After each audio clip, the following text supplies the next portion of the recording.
This story is titled, Parents Called Me Selfish, after my sister slapped me on her anniversary because I asked her to return money she borrowed from me for her wedding. Hi everyone, before we dive in, a quick favor. If you enjoy content like this, please hit the subscribe button. It's free, supports the channel, and makes sure you never miss out on amazing videos. Alright, let's get started. Alright, here's some backstory because I feel like context matters. I'm Melissa, 28 years old, living in Denver with my 4-year-old daughter, Ellie. Life as a single mom is no walk in the park, but I've been holding it down. Ellie is my world, and everything I do is for her. Between juggling my full-time receptionist job at a dental office and freelancing as a graphic designer at night, I barely have time to breathe. But hey, I make it work. I don't have the luxury to complain about being tired when there's a kid depending on me. We live in a modest little 2-bedroom apartment. It's not Pinterest-worthy or anything, but it's home. Most of my furniture is secondhand. Some of it I even got off the curb. Don't judge. A good sanding and some paint can work wonders. My splurges are pretty much limited to Ellie's toys, or taking her out for ice cream once in a while. I'm not saying this to play the world's smallest violin, just painting the picture. I'm a make-do with what you have kind of person because, well, I don't have a choice. Now let me tell you about my sister, Chelsea. She's 31 and living what she thinks is her best life. Chelsea's been the golden child since we were kids. If she wanted something, she got it, no questions asked. Meanwhile, I was the one being told to save my allowance if I wanted something extra. It's not like I'm bitter, okay, maybe a little, but let's be real. Chelsea's always had a way of skating through life without dealing with consequences. Growing up, Chelsea was the one who got everything handed to her. She wanted dance lessons? Sure. Quit after a month? No problem. Needed a new car at 16? Done. She's never really known what it's like to hear no or have to make sacrifices. My parents would bend over backward to make sure Chelsea had everything she wanted, while I got the usual "you're the responsible one" lecture and maybe some socks for Christmas. Again, not bitter, but you get the vibe. Meanwhile, I'm over here busting my butt to make ends meet. My mornings start at 6 a.m., getting Ellie ready for daycare and squeezing in some freelance work before heading to the office. I pick her up after work, make dinner, and spend whatever time I can with her before diving back into my freelance projects once she's asleep. It's exhausting, but seeing Ellie smile makes it worth it. There's this one thing about being a single mom that people don't talk about enough: the constant pressure. I don't have a safety net. Every dollar I spend is calculated. If my car breaks down, it's on me. If Ellie gets sick and I have to miss work, that's my paycheck taking a hit. That emergency fund I worked so hard to build, it's not just a cushion, it's my lifeline. So, yeah, when someone says they'll pay me back or keep their word, I take that seriously. I've never asked for handouts, and I've never wanted to be a burden on anyone. That's why I started freelancing in the first place. The extra income isn't just a nice to have, it's how I make sure Ellie has a future. I dream about things like sending her to a good school, taking her on a real vacation one day, or maybe even saving enough to buy a little house where she can have her own yard. Simple stuff, right? But when you're doing it all on your own, even those small dreams feel so far away. Now here's where things get tricky. My parents, bless their hearts, love Chelsea to pieces. She's their pride and joy, their golden girl. And because of that, they can't, or won't, see her flaws. To them, Chelsea's just trying to make her way in life, while I'm apparently too independent for my own good. I've heard that one more times than I can count. If Chelsea's having a rough patch, they're the first to jump in and fix it. When I was struggling after Ellie was born, though, their advice was more like, "You're strong, Melissa. You'll figure it out." And I did, because I had no choice. But it's hard not to notice the difference in how we're treated. Chelsea gets sympathy and solutions. I get told to tough it out. I've lost count of how many times Chelsea's come to me for help. It's always some urgent situation, like the world will end if she doesn't have whatever shiny thing she's fixated on that week. And because I'm not a total monster, I've helped her out here and there, even when it's meant tightening my own belt. I've lent her smaller amounts of money in the past, and I've paid for things when she forgot her wallet. Each time, she swears she'll pay me back or return the favor, but surprise, she never does. If you're wondering why I keep helping her, trust me, I've asked myself the same thing. Part of it is guilt. Growing up, I was always told to take care of your little sister. Even though she's older than me, the dynamic never really shifted. The other part? I guess I hoped that one day she'd finally grow up and realize the world doesn't revolve around her. Anyway, this is my life. Me, working nonstop to give Ellie a good future, while Chelsea floats through hers like it's one big party. I've stayed quiet about it for the most part, but there's only so much a person can take before something has to give. And trust me, things were about to get a whole lot messier. Chelsea's wedding 2 years ago felt more like a Hollywood production than a family gathering. I'm not exaggerating when I say it could have been pulled straight from the pages of a luxury bridal magazine. The venue was this insane mountaintop resort with sweeping views of the valley, the kind of place that screams money. The flowers? Flown in from some fancy shop out of state. And Chelsea's gown? Custom designed, of course, with layers of silk and lace that looked like they'd cost more than my annual rent. My parents, predictably, footed most of the bill. They'd been saving for Chelsea's wedding since she was a kid, apparently. Meanwhile, I didn't even get help paying for Ellie's daycare. But whatever. It wasn't a competition, right? Or at least that's what I kept telling myself. But even with my parents throwing money at her dream wedding, Chelsea decided it wasn't enough. No, she had to have a specific photographer, someone she found on Instagram who was apparently the best in the business. This photographer charged $7,000. That's right, $7,000 for photos. My parents, shockingly, said no. So, of course, Chelsea came to me. She didn't just ask me for the money. She guilt-tripped me into it. I remember sitting across from her at one of her favorite coffee shops, a place where a single latte cost as much as my weekly grocery budget. She was all dolled up, wearing some designer coat and perfectly manicured nails, looking like she didn't have a care in the world. "Melissa, you have to help me," she whined, her voice dripping with fake desperation. "This is my one big day. Everything has to be perfect." I sipped my plain black coffee, trying not to roll my eyes. "Chelsea, $7,000 is a lot of money. I don't know if I can just lend you that much." Her face immediately twisted into the kind of pout she's been perfecting since we were kids. "You're the only one I can count on. Mom and Dad don't get it. They think any photographer will do. But this is my wedding. These are memories I'll have forever." I wanted to say no. I should have said no. But then she hit me with a promise. "I swear I'll pay you back in a month. I promise, Melissa. You know I'd do the same for you if you needed it." That was a lie, and I knew it. Chelsea's track record for keeping promises was about as reliable as a used car with a bad engine. But she was family, and part of me felt like I didn't have a choice. If I said no, I'd be the bad guy. It wasn't like I had a secret stash of cash lying around. That $7,000 came straight out of my emergency fund, the money I'd saved for Ellie and me in case of, well, emergencies. But Chelsea made it sound like this once-in-a-lifetime thing, and I didn't want to be the reason her dream wedding fell apart. So I wired her the money, telling myself it was just a loan, not a gift. The wedding itself was just as over-the-top as you'd imagine. Everything was perfect, or at least it looked perfect. The mountaintop resort was decked out in white roses, the string quartet played softly in the background, and Chelsea looked like a movie star in her custom gown. The famous photographer she just had to have was there, of course, snapping away like the paparazzi. They took photos of everything. Her, Eric, the cake, even the guests, most of whom were probably wondering why the photographer kept telling them to act natural.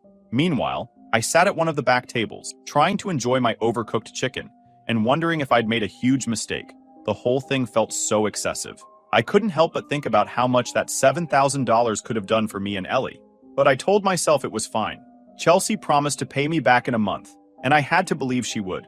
Then came the honeymoon. While I was at home juggling work, daycare pickups, and freelance deadlines, Chelsea and Eric were living it up in Bora Bora. 3 weeks of overwater bungalows, candlelit dinners on the beach, and private snorkeling excursions. The photos she posted were beautiful, sure, but every time I saw one, I felt a knot in my stomach. It's not that I didn't want her to enjoy her honeymoon, it's just, how could she afford a trip like that and still owe me $7,000? I decided to let it slide for a bit. Weddings are expensive, honeymoons even more so, and I figured Chelsea probably needed time to settle back into life.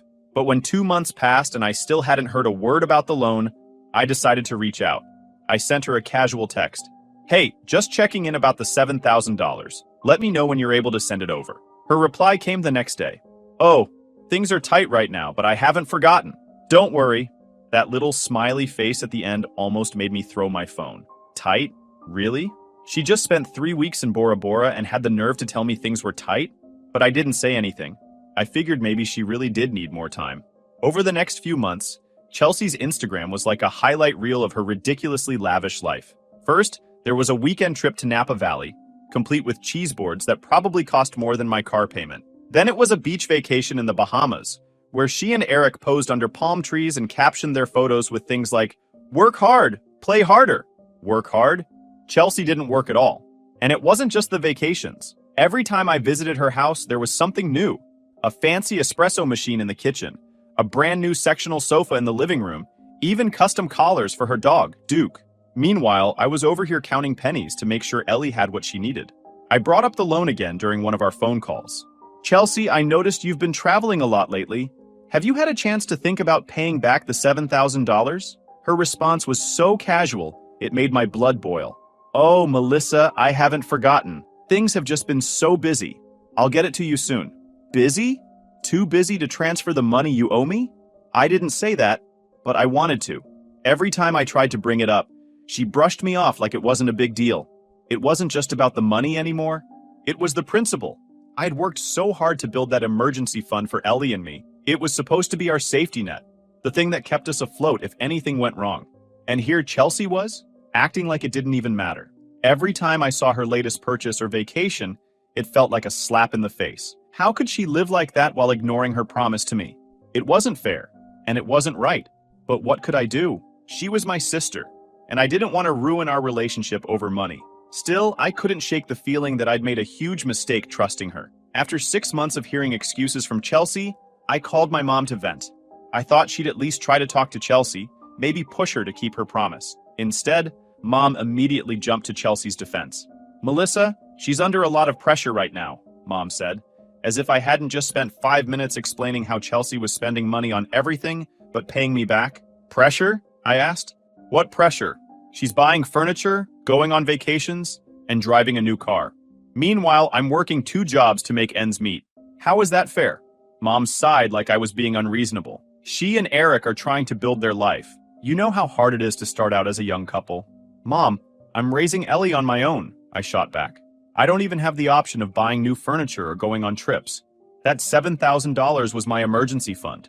I didn't lend it to her so she could ignore me for months and blow it on luxury. She'll pay you back, Mom said, like that was supposed to fix everything. You just need to give her time. Don't forget, she's your sister. That's the thing about my parents. They've always seen Chelsea and me through completely different lenses. Chelsea is the one they coddle and excuse no matter what she does. Me? I'm the one who's fine.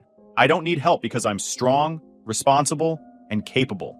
It's not like they ever said those words outright, but their actions made it clear. When I got pregnant with Ellie, my parents' first reaction was disappointment. They didn't offer to help with anything. Not daycare, not baby clothes, not even advice. Meanwhile, when Chelsea announced her engagement, it was like they'd won the lottery. They couldn't wait to throw money at her wedding, even though she and Eric were already living together and supposedly stable. I tried talking to my dad about it once, thinking maybe he'd see my side. Dad's always been quieter than Mom, but he's the one I thought might understand the financial side of things. Dad, you know Chelsea owes me $7,000, right? I asked. Yeah, your mom mentioned it, he said, not looking up from his newspaper. And you're okay with her just not paying me back? He finally glanced at me, looking slightly uncomfortable. It's not that I don't think she should pay you back, he said slowly. But she's your sister, Melissa. Family sticks together. You can't put a price on that. Family sticks together, I repeated, trying not to let my frustration show. Does that apply to me too? Or is it just Chelsea who gets that benefit? He didn't answer, just went back to reading his paper. That told me all I needed to know. The worst part wasn't even my parents, though. It was how the rest of the family reacted when they found out I was pressing Chelsea about the money. Somehow, I became the villain in this situation. At one point, my Aunt Rachel called me one. Melissa, I heard you're upset with Chelsea about some money, she asked, her voice dripping with concern. Upset? I said, barely able to keep my cool. She owes me $7,000 and hasn't made a single payment in almost a year. Wouldn't you be upset? Rachel let out a sympathetic little sigh. Oh, honey, I understand. But you have to think about what Chelsea's going through. A new marriage, a new house. It's a lot.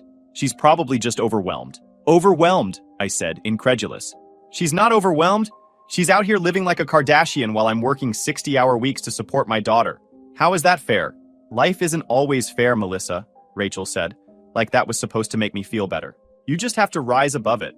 Don't let money come between you and your sister. Every conversation like that made me feel more and more isolated. No one seemed to care about what I was going through. To them, I was just being petty and selfish, while Chelsea was the poor, overwhelmed victim who needed everyone's support. The irony wasn't lost on me. I was the one who had gone out of my way to help her in the first place. I'd given her my emergency fund, trusting her to pay it back, and now I was the bad guy for expecting her to keep her word? It was infuriating. Eventually, I stopped bringing it up around my family. It wasn't worth the constant guilt trips and lectures about family loyalty, but that didn't mean I let it go.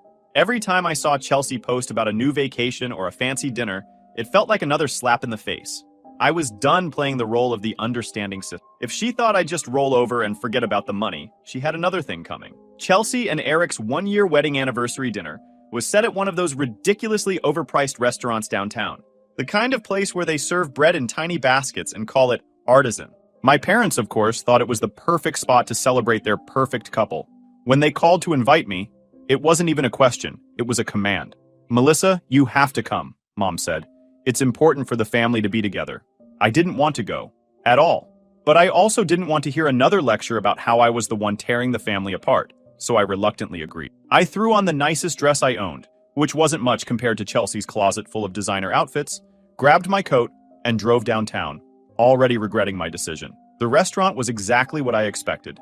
Dim lighting, candles on every table, and waiters who looked like they moonlighted as fashion models. I walked in and immediately spotted Chelsea, holding court at the center of the table, laughing loudly and soaking up the attention. She looked flawless, of course, in a sleek black dress and a diamond necklace that I'm sure wasn't cheap. "Melissa, you made it," Mom beamed as I sat down. "Isn't this place lovely?" Chelsea picked it out herself. "Yeah, it's nice," I mumbled, taking my seat and eyeing the menu. One glance told me I wouldn't be eating much. Everything cost at least double what I usually spent on groceries. Chelsea, meanwhile, was in her element. She was basking in the praise, telling everyone about how amazing her first year of marriage had been. Eric chimed in occasionally, nodding along like a dutiful husband. But mostly it was Chelsea's show. "We're so lucky," she gushed, raising her glass. "This past year has been incredible. We've traveled, renovated the house, and just really built something special together." I sipped my water and tried not to roll my eyes. Lucky? That's one way to put it. Another way would be to say she was living off money she didn't have, including mine. The night dragged on, and with every toast and every compliment Chelsea received, my frustration grew. I could feel it bubbling up inside me, threatening to spill over. I hadn't planned to bring up the money. Not tonight, not here. But sitting there, listening to her talk about her amazing life, I couldn't stay silent any longer. As dessert was being served, I finally spoke up. "Chelsea," I said, keeping my voice as calm as I could. "We need to talk about something." The table went quiet. Chelsea glanced at me, her smile faltering just slightly. "What is it?" "It's been over a year since your wedding," I said. "When can I expect you to pay me back the $7,000 I lent you?" The silence that followed was deafening. All eyes turned to Chelsea, whose face went from mildly amused to visibly annoyed. "Melissa," she said, her tone sharp, "this is not the time or place to talk about that." "Well, when is the time, Chelsea?" I shot back. "Because every time I bring it up, you brush me off. I'm done waiting." At this point, everyone at the table was staring at us, and Chelsea's face was turning red. Not from embarrassment, but from anger. She stood up abruptly, and before I could react, she slapped me across the face. The shock of it left me frozen.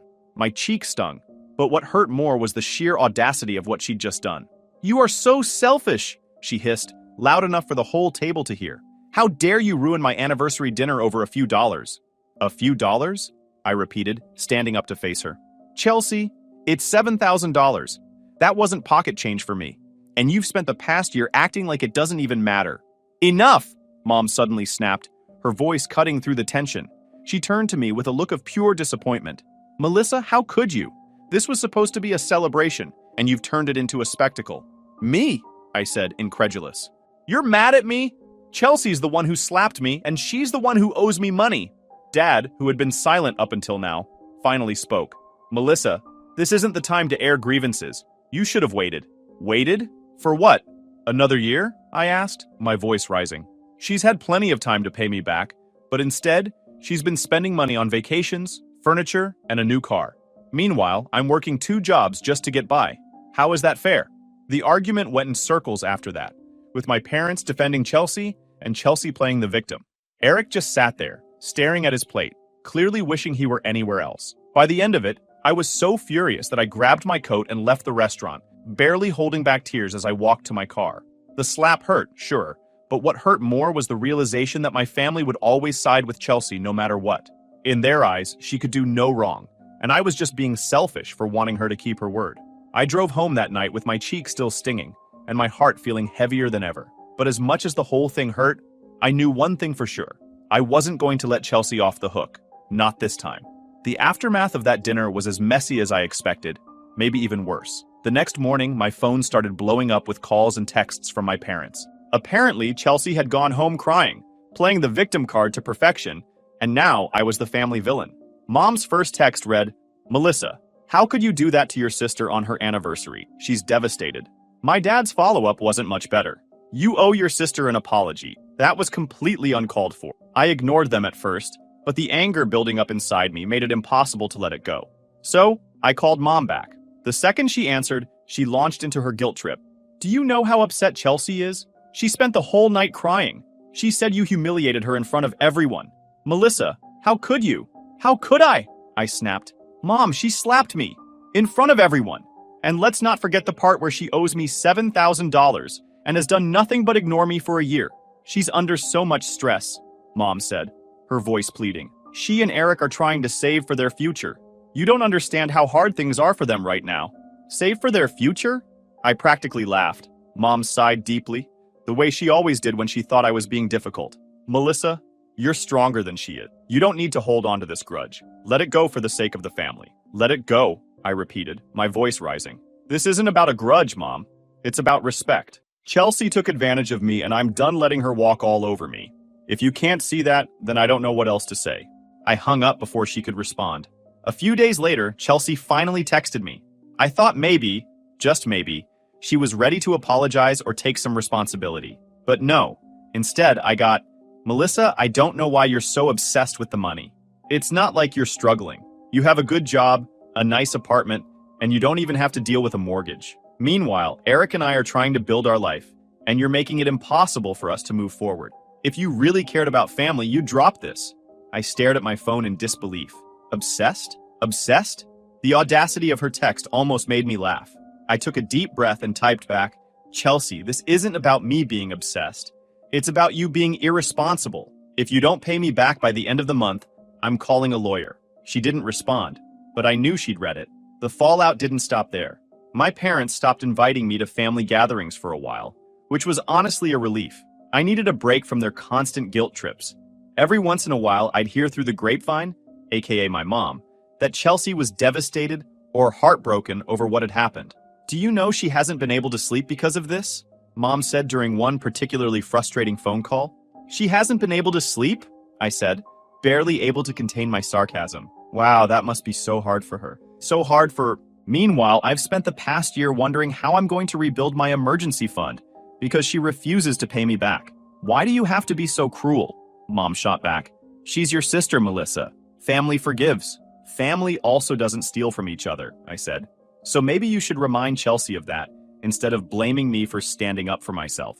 By the end of the month, I hadn't heard a word from Chelsea. True to my word, I started reaching out to lawyers to explore my options. I wasn't bluffing, and I figured the threat alone might finally make her take me seriously. Sure enough, a week later, Chelsea showed up at my apartment. She didn't even bother pretending to be nice. "Here," she said, shoving an envelope into my hands. I opened it and saw a check for the full $7,000. "Happy now," she snapped, crossing her arms. I looked her in the eye and said, "I'll be happy when you stop treating people like they're disposable." She didn't respond, just turned around and stormed off. "I'll leave you here, Reddit. Let's hope the $7,000 check is clear. I'll update you later if anything goes wrong." Update. Hey everyone. It's been a few months since the anniversary dinner disaster, and I thought I'd give you all an update. A lot has happened, and honestly, I couldn't make this stuff up if I tried. First off, the $7,000 check cleared, which was a relief, but let's just say it didn't come without more drama. Chelsea's passive-aggressive jabs continued even after she paid me back. She'd post things on Instagram like, "Finally debt-free. Some people just can't be happy for you." Or, "When you're too successful, they call it entitlement." Clearly, those were aimed at me, but I didn't take the bait. I figured if she wanted to make herself look ridiculous, that was on her. A few weeks ago, I got a call from Eric. At first, I thought it was a pocket dial because, let's be real, Eric never calls me. But no, it was very much intentional. He sounded nervous, stumbling over his words, and finally blurted out, "Melissa, I just wanted to apologize for everything that's happened." I was stunned. Eric wasn't exactly known for taking a stand, so this was unexpected. "Apologize for what?" I asked. "For Chelsea," he said. "I didn't know the whole story until recently. She told me she'd already paid you back months ago." I only found out the truth after the anniversary dinner. Apparently, Chelsea had been lying to Eric.